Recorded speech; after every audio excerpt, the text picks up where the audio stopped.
Hi hello Telangana రాష్ట్ర ప్రజలందరూ నమస్తే, గుడ్ మార్నింగ్, శుభోదయం. ఈరోజు మరి మన సత్యమేవ జయతే తెలుగు దినపత్రికలోని మెయిన్ పేజ్ అండ్ వార్తా విశేషాలు ఎట్లా ఉన్నాయో ఒకసారి మనం చూద్దాం. సో దయచేసి వీడియోని లైక్ చేసి ఈ యొక్క సోషల్ మీడియా గ్రూప్స్ లో షేర్ చేయవలసిందిగా కోరుతా ఉన్నాం.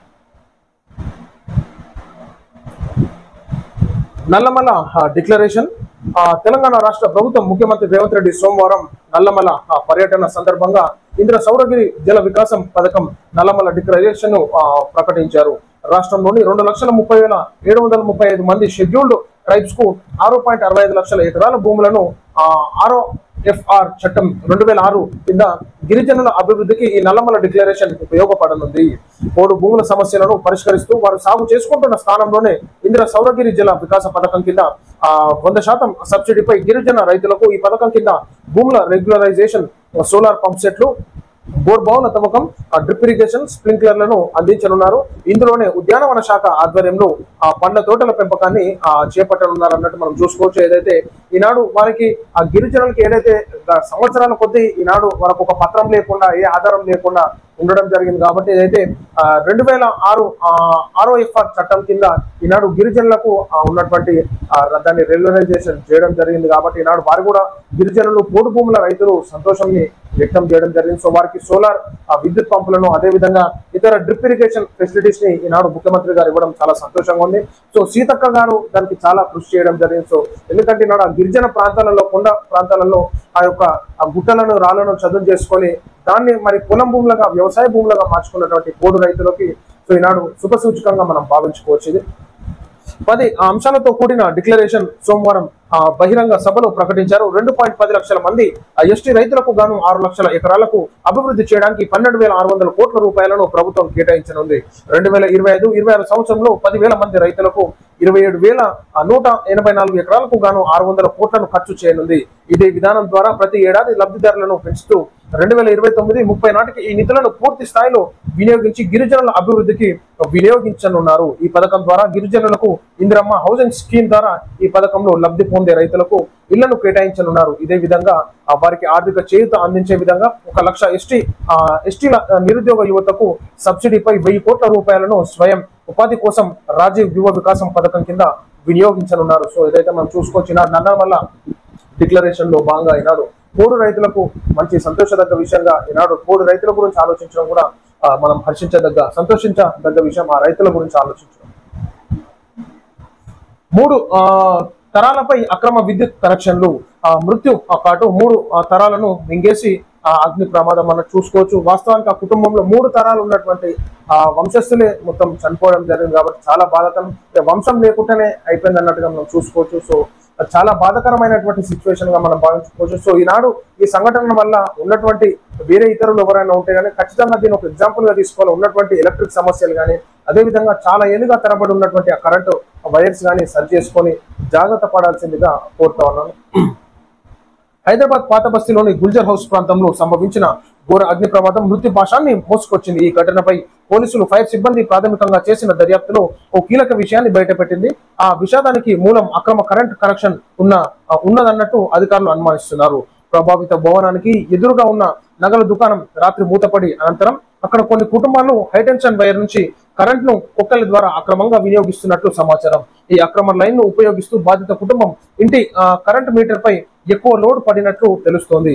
అదే లోడ్ కారణంగా మీటర్ బాక్స్ లో మంటలు చెలరేగినట్టు, ఆ మంటలు మొదట మీటర్ బాక్స్ నుంచి వచ్చి ఆ బాక్స్ పక్కన ఉన్న వుడెన్ షోకేజ్ ను అంటుకున్నాయి. అక్కడ నుంచి మంటలు మరింతగా వ్యాపించి ఏసీ కంప్రెసర్ వరకు తాకాయి. అప్పటికే భవనంపై అంతస్తులో నిద్రిస్తున్న కుటుంబ సభ్యులు ఏమీ గ్రహించకుండానే మంటలు ఇంటి అంతటా విస్తరించాయి. ఈ ప్రమాదానికి కారణమైన అక్రమ కరెంట్ కనెక్షన్లపై పోలీసులు, ఫైర్ సిబ్బంది ప్రత్యేక దర్యాప్తు ప్రారంభించాయి. హైటెన్షన్ లైన్ల నుంచి వ్యక్తిగతంగా కరెంట్ తీసుకోవడాన్ని గమనించి విద్యుత్ శాఖ అధికారులకు సమాచారం ఇచ్చినట్టు సమాచారం. ఈ నేపథ్యంలో స్థానికంగా మరిన్ని ఇలాంటి అక్రమ కనెక్షన్లు ఉన్నాయనే దానిపై విచారణ కొనసాగుతుంది. సో మనం చూసుకోవచ్చు. ఇది ఏదైతే గుల్జర్ హౌస్ విషయం చాలా బాధాకరం. ఈనాడు టోటల్ గా కుటుంబ సభ్యులు చనిపోవడం జరిగింది. 17 మంది పిల్లలు, వృద్ధులు, అదేవిధంగా ఉన్నటువంటి కుటుంబ సభ్యులు. అది చాలా బాధాకరం. సో ఏ విధంగా జరిగినట్టు అక్రమ విద్యుత్ కనెక్షన్ వల్ల ఈనాడు తీసుకోవడంతోనే ఆ మీటర్ మీద వెయిట్ పడి ఫుల్ పవర్ వోల్టేజ్ ఉంటుంది కాబట్టి సో మీటరు ఆ కాల్పై పక్కన ఉన్నటువంటి వుడెన్ షోకేస్ కంచుకోవడంతో, అదేవిధంగా ఏసీ కంప్రెసర్ కంటుకొని సో ఈ విధంగా టోటల్ గా అక్కడ మంటలు వ్యాపించినట్టుగా మనం చూసుకోవచ్చు. ఏదేదైతే సో ఇది ఉద్దేశం దాన్ని మనం గ్రహించుకొని సో ఇలాంటి సంఘటనలు జరగకుండా ప్రజలు జాగ్రత్త పడాల్సిందిగా కోరుతాం. అందాల పోటీలకు 300 కోట్లు, పుష్కరాలకు 35 కోట్ల, రేవంత్ ను నిలదీసిన బండి సంజయ్. సరస్వతి పుష్కరాల సందర్భంగా గోదావరి ప్రాణహిత అంతర్వాహినిగా సరస్వతి కలయికతో ప్రఖ్యాతిగాంచిన త్రివేణి సంగమంలో కేంద్ర హోంశాఖ సహాయ మంత్రి బండి సంజయ్ కుమార్ నేడు పుణ్య స్నానం చేశారు. అనంతరం ముక్తేశ్వర ఆలయంలో ప్రత్యేక పూజలు చేశారు. ఈ సందర్భంగా ఆయన మీడియాతో మాట్లాడుతూ 12 సంవత్సరాలకు ఒకసారి వచ్చే పుష్కరాల స్నానం చేయడం చాలా సంతోషంగా ఉందని అన్నారు. రాష్ట్ర ప్రభుత్వం ఇంత పెద్ద ఎత్తున పుష్కర పండుగకు విడుదల చేసిన 35 కోట్ల రూపాయలు ఏర్పాటుకు సరిపోతున్నాయా? యూపీ రాష్ట్రంలో కుంభమేళకు 50 కోట్ల మందికి బీజేపీ ప్రభుత్వం సరిపడా నిధులు విడుదల చేసిన ఘనంగా నిర్వహించామన్నట్టు బండి సంజయ్ గారు అంటారు. సో 35 కోట్లు ఏడ సరిపోతాయి? ఈనాడు ఉన్నటువంటి ఇక్కడ తెలంగాణ రాష్ట్రంలో జరిగేటటువంటి 12 సంవత్సరాలకు ఒకటి జరిగేటటువంటి పుష్కరాలకి సో ప్రజలకు ఏ విధమైనటువంటి వసతులు రాష్ట్ర ప్రభుత్వం అందిస్తుంది? సో అందాల పోటీలకైతే 300 కోట్లు పెట్టినారు, ఇది ఎక్కడ న్యాయం అన్నట్టు బండి సంజయ్ గారు ప్రశ్నిస్తారు. మనం కూడా ఆలోచించుకోవాలి, అక్కడ వసతులు ఎట్లున్నాయి, ప్రజలు అక్కడ ఎండలకి అదేవిధంగా వాటర్ లేక కొరతకి ఉన్నటువంటి బాత్రూమ్ ఫెసిలిటీస్ లేక చాలా ఇబ్బంది పడుతున్నారు. ఇట్లుందనమాట. సీఎం గారు యుద్ధంలో ఉన్న రాలేకపోతున్నా, దేశ సరిహద్దులో శత్రువులతో నేను పోరాడుతుంటే సొంత ఊర్లో భూమిని కబ్జా చేసిన అక్రమార్కులతో నా తల్లిదండ్రులు పోరాడాల్సి వస్తుంది అని సిద్దిపేట జిల్లాకు చెందిన బిఎస్ఎఫ్ జవాన్ బూర రామస్వామి వాపోయాడు. ఈ భూమి ఎవరో రేవంత్ రెడ్డి గారిగా చూడరు. ఈయననేమో బార్డర్లో పోయి మన ఆర్మీ జవాను భారతదేశానికి అక్కడ సెక్యూరిటీ ఇస్తుంటే ఈనాడు సొంత గ్రామంలో కబ్జాదారుల నుంచి భూమి కబ్జా చేస్తున్నట్టే. వాళ్ళకి ఏమైనా రీతి రివాయి ఉందా, ఏమన్నా బుద్ధి జ్ఞానం ఉందా? ఒకసారి ఆలోచించుకోవాలి. జవాన్ భూమి కబ్జా చేస్తారా భయ్ మీరు? ఏం మనుషులు తయారయ్యారా మీరు? మరిపై చర్యలు తీసుకోవాలని ముఖ్యమంత్రి రేవంత్ రెడ్డికి జమ్మూ కాశ్మీర్ నుంచి శనివారం సెల్ఫీ వీడియో ద్వారా విజ్ఞప్తి చేశారు. సిద్దిపేట జిల్లా భూంపల్లి అక్బర్పేట మండలం చౌదరపల్లికి చెందిన రామస్వామి తమ భూమి కబ్జా అయిన తీరును ఆ వీడియోలో వివరించారు. 1992లో ధర్మాజిపేట శివార్లో 404 సర్వే నెంబర్తో నా తల్లిదండ్రులు ఎకరం 16 గుంటల భూమిని సాదా బైనామా ద్వారా తీసుకుంటే మళ్ళా కబ్జా చేస్తున్నారు. ఖచ్చితంగా స్థానికంగా ఉన్నటువంటి అధికారులు యాక్షన్ తీసుకొని ఆ కబ్జాకు గురైనటువంటి భూమిని జవాన్ వాళ్ళ తల్లిదండ్రులకు అప్పగించాల్సిందిగా కోరుతాం. బెంగళూరు మునక 6 గంటల పాటు దంచుకొట్టిన వర్షం. టెక్ నగరం బెంగళూరు వర్ష విపత్తును సృష్టించింది. ఆదివారం రాత్రి నుంచి సోమవారం తెల్లవారుజాము వరకు భారీ వర్షం నగరాన్ని ముంచెత్తింది. దాదాపు 6 గంటలకు పైగా ఏకదాటిగా కురిసిన కుండపోత వర్షానికి నగరం మొత్తం నీట మునిగింది. లోతట్టు ప్రాంతాలు జలాశయాలు తలపిస్తున్నాయి. ఈ ఏడాది బెంగళూరులో ఇదే అత్యధిక వర్షపాతంగా నగర వాసులు చెబుతున్నారు. నగరంలో వర్షం సృష్టించిన బీభత్సానికి సంబంధించిన వీడియోలను సామాజిక మాధ్యమాల ద్వారా షేర్ చేస్తున్నారు. ఈ ఆడనేమో వర్షాలు లేకపోతే నీళ్ళు లేక ఇబ్బంది పడుతుంది, వర్షాలు ఎక్కువైతేనేమో సిటీ మునిగిపోతుంది. ఇట్లుందనమాట బెంగళూరు కదా.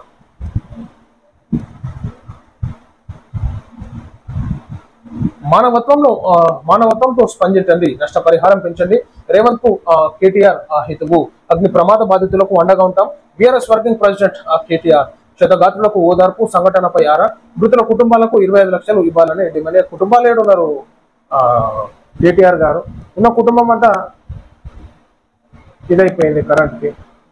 మరి ఏం చేస్తారు మరి కదా. అభివృద్ధిలో దూసుకుపోతున్న తెలంగాణలో పెట్టుబడులు పెట్టండి.